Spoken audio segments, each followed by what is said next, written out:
join Justin Webb in the news studio. The IRA has announced a complete cessation of all military action from midnight tonight. All units, according to their statement, have been so instructed. We're joined now from Belfast by our correspondent Gary Duffy. Gary, are there any further details at the moment? No, we've just got the statement within the last few moments, and the Provisional IRA leadership has said that they have decided to have a complete cessation of violence. It will, as you said, start from midnight tonight. They say that all their units have been instructed to follow these orders. The IRA is the kind of organisation, disciplined military organisation, and they say they've ordered all their active service units, as they would call it, to follow these instructions.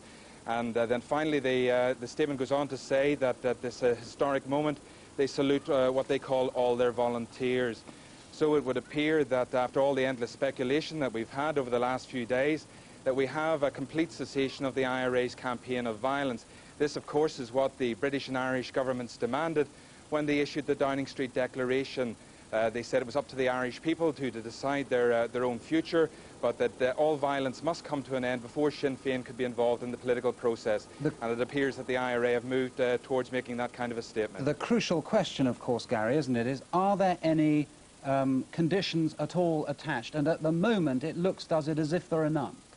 Well, it would appear that certainly with the use of the words a complete cessation of violence, the IRA have gone a long way towards meeting the demands of the British and Irish governments.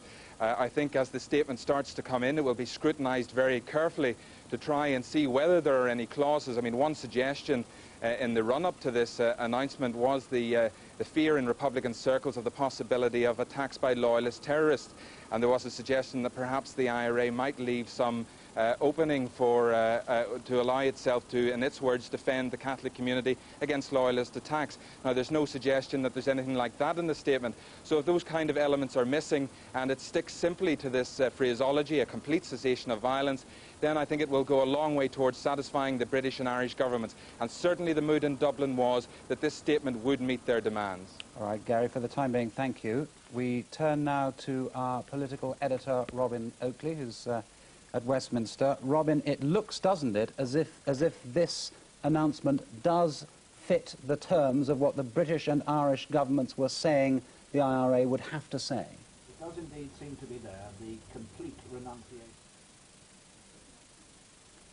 I'm sorry, we've lost you for just a second there, Robin. Gary Duffy in Belfast, are you still there? Yes, I am indeed, yeah. Gary, one more question to you. There is going to be clearly a huge reaction in the unionist community. There will be some, presumably, who are hopeful that this is the beginning of the end, at least, of violence in Northern Ireland, but there'll be plenty who are terribly worried, won't there? Yes, I think the fear in the Protestant and Unionist community in Northern Ireland will be that what exactly has been given to Sinn Féin and the Provisional IRA to allow them to bring their campaign of violence to a halt after 25 years. But the government in London and the government in Dublin are both insisting that no deal has been done and that the IRA is simply responding to the pressure that has been brought about by the Downing Street Declaration, and recognising that the time has come to renounce violence and to enter fully into the political process. And they'll be trying to get that message across to the unionist community.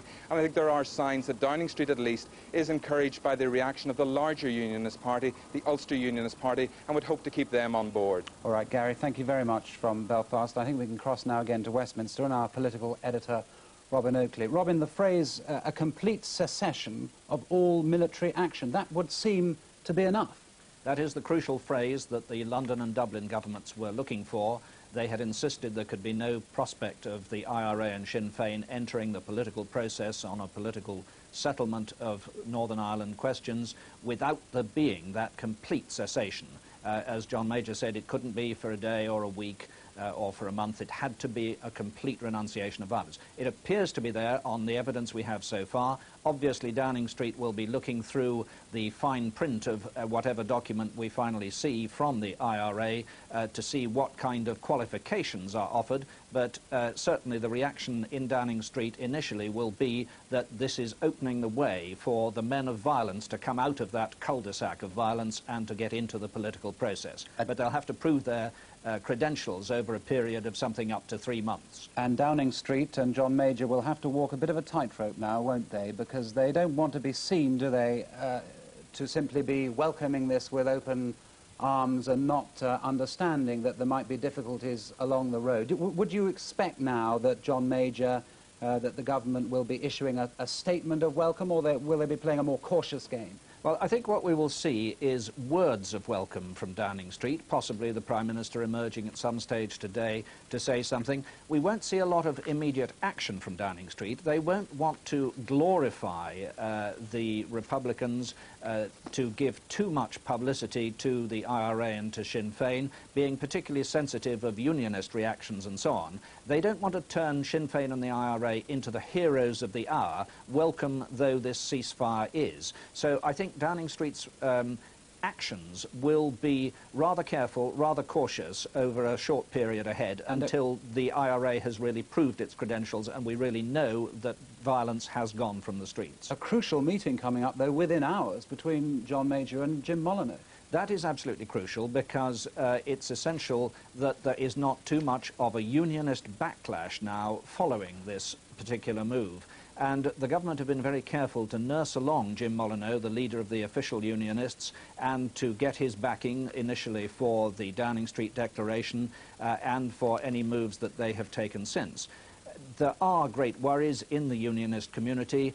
They will need to be reassured that there has not been some secret deal behind the scenes, that there has not been some fix with the IRA and the Sinn Féin to explain the change in attitude between this ceasefire announcement now, after the Sinn Féin had appeared at their conference back in July to be rejecting the peace initiative. So the Ulster Unionists are very puzzled at the moment as to why there has been the change. They will want to be reassured that they will retain their veto over any changes in the Constitution. That is, that the majority in Northern Ireland will retain a veto over any constitutional changes that may come. Robin Oakley at Westminster, thanks very much. And just in case you're just joining us, to repeat again the news, the IRA has announced a complete cessation of all military action from midnight tonight. All units have been so instructed. In a statement, the IRA said, at this historic crossroads, the IRA congratulates its volunteers. Now, one of the key questions in the weeks ahead is the reaction of loyalist paramilitaries to the IRA's move. Our Northern Ireland security correspondent, Brian Rowan, has been gauging the fears of the loyalist terrorist groups and how they might respond. In the heart of the Shankill district of Belfast, late at night, a group of loyalist terrorists display their guns. These masked men are members of the UFF, an organisation that has become increasingly active as the 1990s have unfolded. In the past 4.5 years, the violent loyalist groupings have been behind more than 150 killings, and there have been numerous attacks resulting in multiple murder. The UFF was responsible for the slaughter at Sean Graham's Bookmakers on the Armour Road, and for the 7 deaths at the Rising Sun pub in Greysteel, a shooting that came within a week of the Shankill bombing. So many people will be waiting to see how loyalists respond to the ceasefire announcement. This man speaks for one of the fringe political groupings in that community, and is understood to have some insight into the thinking of the paramilitaries. He says the recent Hugh Madam statement and the comments of the Irish Prime Minister Albert Reynolds have created a mood of deep anger. It isn't simply a question of Ireland. It isn't simply a question of whose dream shall we follow. Shall it be John Hume's on the back of Gerry Adams? What about us? What about those who deem themselves British? In this statement issued in July, the combined loyalist terrorist leadership said that if Republicans ceased hostilities, then they would respond to accommodate dialogue. But such a move would depend on constitutional guarantees, and loyalists are insisting that there must be no diminution of Northern Ireland's position within the United Kingdom, that the people of Northern Ireland alone should determine the province's future, and that while politicians on both sides of the border can explore cooperation, there must be no interference in the internal jurisdiction of Northern Ireland. This Presbyterian minister has been trying to persuade loyalists to step back from violence. How might the paramilitaries react to an IRA ceasefire? I'm talking about something like major concessions from the point of view of the Constitution. If they felt there was any threat to their constitutional position within the United Kingdom, there would be a very angry reaction. So while the IRA has announced a ceasefire, the very real threat of an escalation in loyalist violence looms large. Brian Rowan, BBC News, Belfast. To recap the news again, the IRA has announced a complete cessation of all military action from midnight tonight. Now, we're joined, I think, by Jeremy Vine, our political correspondent, who's in Downing Street. Jeremy, are we expecting any quick reaction from Downing Street? There has been nothing yet, so in that sense, the quick reaction hasn't happened. We're waiting to see whether there might be a statement, words of welcome, as Robin was saying earlier, from them. But as I say, nothing yet. And it may be that Mr. Major just decides to walk out here, perhaps within the hour, and just to say, well, let's see how it goes from here. And just to really endorse the fact that this ceasefire statement has come out, and to say we now need to watch carefully and study it very carefully, because of course Sir Patrick Mayhew is known to be very keen to employ some really rigorous scepticism here and look at it word by word to see exactly what he makes of it. There have been rumours, of course, and phone calls flying between Albert Reynolds and John Major that actually the guts of what was going to happen was already known in Downing Street. Do you think that was likely? I think it's likely that people here and people there had a pretty good idea of what was going to happen. Often the public signals are just a shadow of what's going on in private. I'm not suggesting that there were contacts, direct contacts between the government and the IRA or anything like that, but certainly these things are often heralded in advance in very subtle ways. The signals are picked up and then it all begins to roll. And what we saw here in the last couple of days was this extraordinary sequence where, based on what appeared to be just a couple of public signals, one of course from Gerry Adams, it all seemed to be set in stone, and the ceasefire statement was presaged quite some time before it happened in really quite firm terms, and now it's come out, and now we wait to see what happens next. Jeremy Vine in Downing Street, thank you. And we can cross now to Northern Ireland and to our studio in Londonderry, where the leader of the SDLP, John Hume, joins us. John Hume, this must be what an emotional moment for you. Very, very pleased, and very, very pleased indeed. My objective throughout my dialogue with Gerry Adams and his with mine was a total cessation of violence, and I've just received a piece of paper making that announcement from the IRA, announcing a total cessation of violence. And that is a piece of news that will be welcomed by Irish people everywhere, but particularly the people in the streets of Northern Ireland. Now, of course, we face the primary challenge, which is to reach agreement among our divided people, because the process in which Mr. Adams and myself engaged, we made clear throughout, and we meant it, offers no threat to any section of our people, because its ultimate objective is agreement among our divided people. And I now hope that all resources, government resources, as well as the resources of all parties, will be devoted to that objective. And I very much welcome the fact that Mr. Major has consistently put this issue, which is the biggest human problem facing his government, at the top of his agenda. So what does Mr. Major do now? What does the British government do now? Well, he's committed in the Downing Street Declaration to encouraging, facilitating and enabling agreement, to set and process that whole process to bring about that agreement among our divided people, and the two governments would do that together with all the parties. And to have talks within 3 months, is that now a realistic prospect? Well, are you saying that the government should set in motion the process whereby, in an amount of time, perhaps 3 months, that was what was envisaged in the Downing Street Declaration, well, talks actually take place? Yeah, it said within 3 months, and I would like such dialogue to take place as soon as possible. Because as I've said throughout my dialogue with Mr. Adams, I believed he was very serious in the objective that he declared along with me to bring about a total cessation of violence. Would you also like to see at this stage the end of the ban on the broadcasting of the voices of members of Sinn Féin? Well, I've always thought that the broadcasting ban is a bit ridiculous, because when Sinn Féin people can be interviewed about anything except politics, when they're interviewed about politics, there's an actor's voice speaking for them, and when elections take place, they can be interviewed. It seems a bit of a ridiculous piece of legislation, and I think the people of Britain as a whole would agree with me that they would like to hear them talking directly. And what about other measures, the reduction, perhaps an immediate reduction in troop and security force presence in nationalist areas? Would you like to see that happen within, what, hours or days? Sorry, there's been a funny noise here and I haven't heard your question. All right, let me try again, Mr. Hume.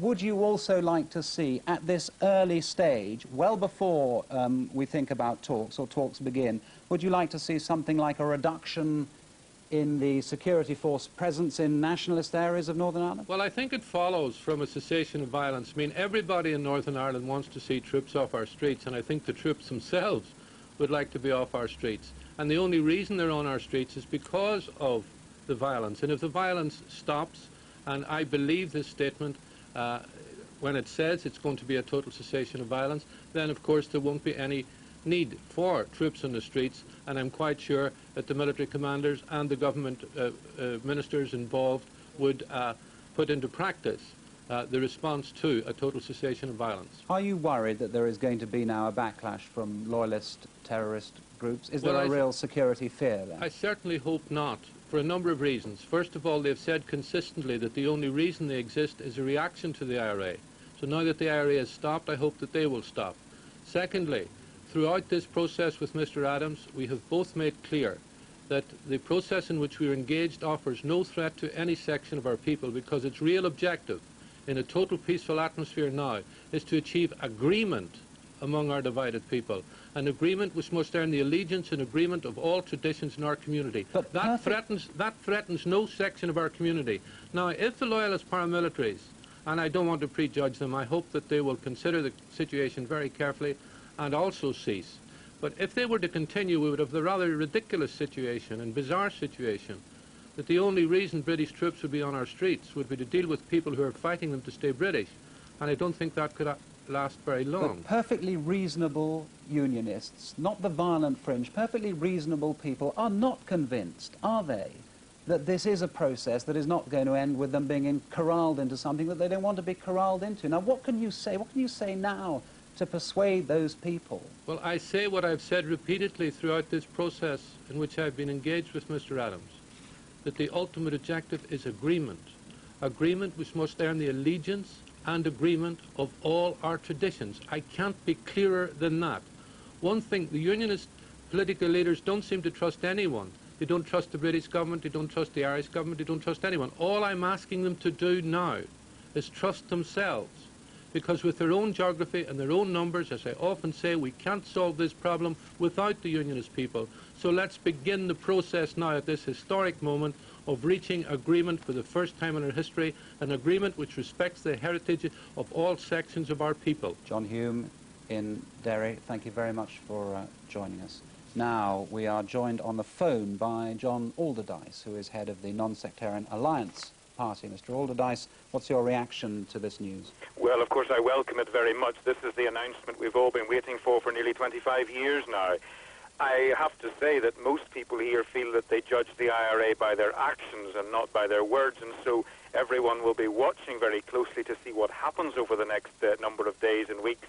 But it's clear that something very significant has happened, and I hope that everyone will not only be calm but also sensitive in the things that they say. Careless talk has often cost lives here in the past, and we don't want any careless talk to cost the peace this time. Presumably one thing that might increase people's confidence in this is if there was some way in which weapons and explosives could be collected up. Well, of course, you're absolutely right. Not that anyone could ever be confident that all the weapons had been gathered up, because I don't imagine the IRA will hand over their stock-taking books. But should they be asked to now, though? I mean, this is a serious point, isn't it? Should they actually be told, part of this must be, if we are going to trust you, part of this must include the handing over of significant amounts of arms and ammunition? Well, I would certainly hope that we will find in the next few weeks significant numbers of weapons being uncovered by the security forces because of information that has been given to them. I think it's unrealistic to expect that IRA men will queue up outside RUC barracks and hand them over. But I think we want to see both north and south of the border the security forces being given information that leads them to large amounts of arms. Of course, also, there are many armaments on the loyalist side, and they have not yet responded with an equivalent ceasefire, and that's another side of the arms business, which we will want to see being dealt with and being verified too. John Alderdice, thank you very much for joining us. And thank you.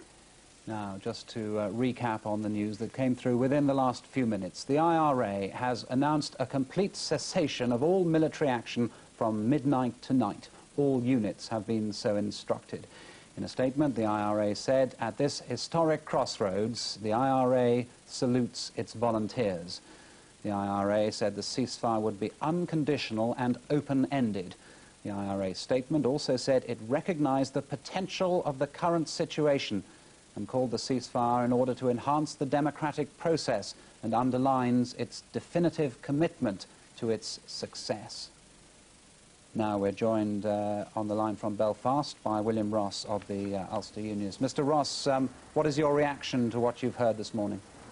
Deep suspicion, because this talks about complete cessation of military operations. It doesn't say that that cessation is permanent. And it then goes on with the normal sort of weasel words that we have come to expect from Sinn Féin, IRA and all their cohorts. I believe that anyone who takes this at face value would be extremely foolish indeed. I think it is only part of their strategy to carry on the battle by other means. What do you say then to John Major as he reads his script of what the IRA have said this morning? John Major no doubt will recall that he called for a complete and permanent cessation. He has got complete but not permanent, therefore it is open-ended for the IRA to resume military action, as they care to call their murder campaign, at any time in the future. And I note quite a number of other things in this that will deserve careful study in order to decipher the code words which are actually contained within it. But I don't think that anyone should believe that this necessarily means the end of the IRA campaign. But it can mean a lot of things, but it doesn't necessarily mean that. Do you believe that a deal has been done, a backroom deal that has brought us to this stage this morning? Do you think the British government has been dealing in an underhand manner? I don't believe that they have, but I think that what has happened, if you look at the last paragraph, is that they say that the Downing Street Declaration is not a solution. They're looking at it as a starting point for further negotiations.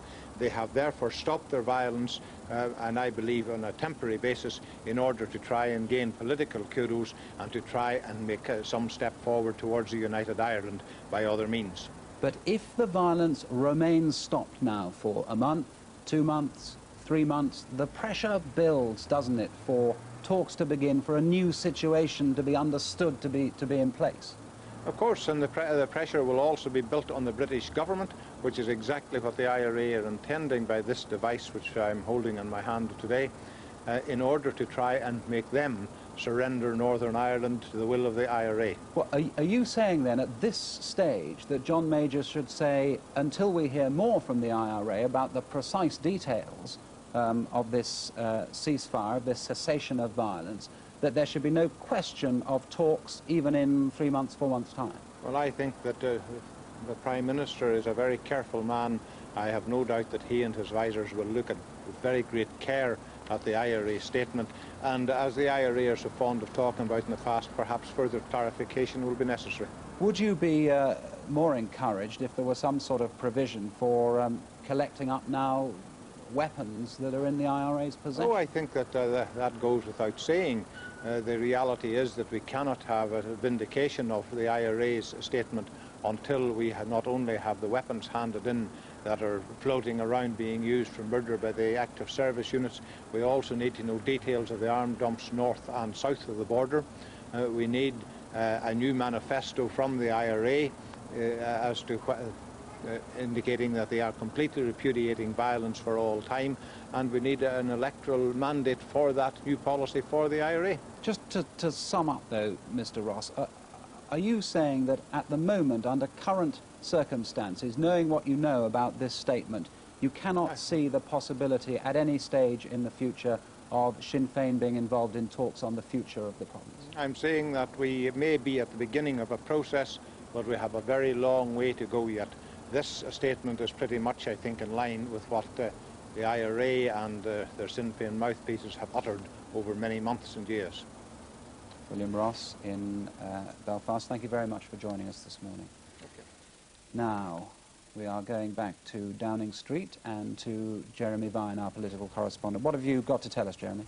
Well, just a few seconds ago, Justin, Michael Ancram, the junior Northern Ireland minister, arrived and walked into 10 Downing Street, so a sense behind the scenes of a discussion going on, perhaps people working out exactly what form a reply, some kind of reaction should take, perhaps Mr. Major sitting upstairs and discussing it with his senior advisers.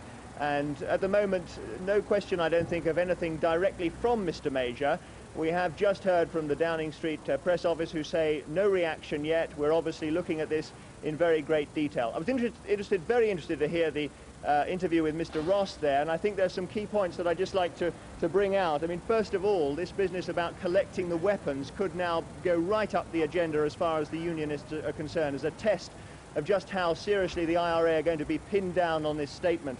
And secondly, I noticed he didn't rule out completely the idea that at some point his party might sit down and talk with Sinn Féin. Now, that's very interesting, and that may be exciting for the Prime Minister, because it means that this is a process which has begun in a way that he may see as very optimistic indeed. In political terms, of course, Jeremy, that there is a huge desire, isn't there, in both London and Dublin to wring some success from this, to say to those who were cynical about it, look, we have actually achieved something. Now, on the basis of what we've read this morning, it looks as if they're at least some way to that, aren't they? Absolutely. And what the key point here is that after that Downing Street Declaration was signed in December, in the months of January, February and March, those were very cold months politically for Mr. Major on this issue, and it looked as though the whole thing had just withered on the vine, that it wasn't going anywhere at all. And it's now been resuscitated, rejuvenated. The process is alive again. Now, politically speaking,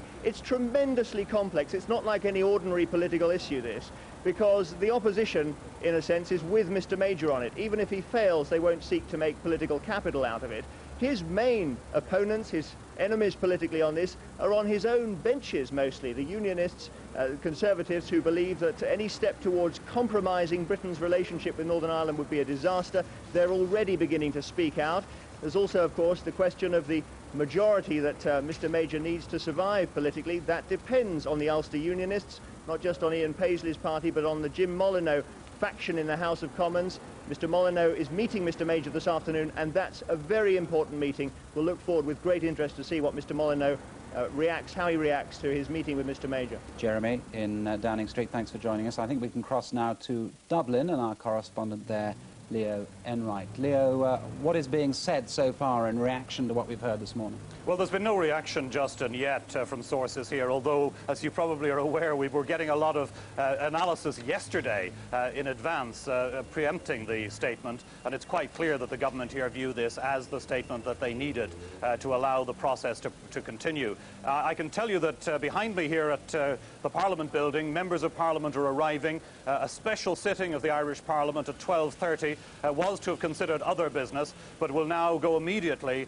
to a debate on the IRA ceasefire. The Irish Prime Minister, Albert Reynolds, will rise at about 12:40 and address the House, and that'll be the first official statement from the Irish government. And do we expect some sort of statement, too, on Mr. Reynolds' Forum for Peace and Reconciliation, this body into which Sinn Féin perhaps at some stage could be co-opted? Yes, Mr. Reynolds is at the moment at a parliamentary party meeting. He's been in there for the last couple of hours, but I believe that he will speak to John Major on the telephone, possibly before that parliamentary debate in an hour. Well, Leo Enright in Dublin, we seem to have lost the line there. I think we can cross, though, to Belfast and to our correspondent, Gary Duffy. Gary, are there any more details on the statement that we're aware of? Well, certainly, yes, we have got the longer version of the IRA statement, and of course the key question that is being raised by unionist politicians already is whether by the use of the phrase complete cessation of violence, they mean a permanent cessation of violence. But as you read down the IRA statement, it appears to suggest that they are talking about their armed struggle, as they would call it, in the past tense. They go on to say that we believe an opportunity to secure a just and lasting settlement has been created. We are therefore, say the IRA, entering into a new situation in a spirit of determination and confidence. So the implication appears to be that the IRA is talking about its campaign of violence in the past tense, but the question for the is whether that will be enough for the British government. And another question that's going to rise in many people's minds: when you read this statement, who exactly is represented in it? Does this represent the entire united leadership of the IRA, or are there going to be some elements, some dangerous elements, maybe powerful ones, who want to carry on their fight? But certainly our past experience of the Provisional IRA would suggest that they are a disciplined military organisation, and that when they give instructions to their volunteers, that these are almost universally followed. Now, it was the indication that in the grassroots of Republican supporters, they were not all happy with the Downing Street Declaration, and far from it. And in fact, the IRA in their statement acknowledge that the Downing Street Declaration is not, in their view, a solution, nor was it presented as such by its authors. So I think, though, there will have been a lot of preparation to try and ensure that everybody is on board on the Republican side. All right, Gary Duffy in Belfast, thanks very much. And just a short time ago, Jim Wilson, who is Secretary of the Ulster Unionists, gave his reaction to the IRA statement. It will remain to be seen when the finer print is studied what conditions are attached to it. And we would be looking for a stringent verification programme to be established, which will guarantee the permanency of any arrangement to stand down personnel and I emphasise, surrender all arms and explosives. Now, there is, of course, an American dimension to all this. We're joined now from Washington by our correspondent there, Bridget Kendall. Bridget, presumably, it's rather early in America still, but presumably the overwhelming political reaction to this is going to be favourable. Certainly, yes. It is too early for any official reaction today, although already yesterday US officials were expressing cautious optimism, and there are signs that President Clinton is and continues to want to be firmly involved in this peace process. His press spokeswoman yesterday confirmed that he is considering the possibility of an extended US aid package, for example, if the peace process goes ahead and the ceasefire turns out to hold.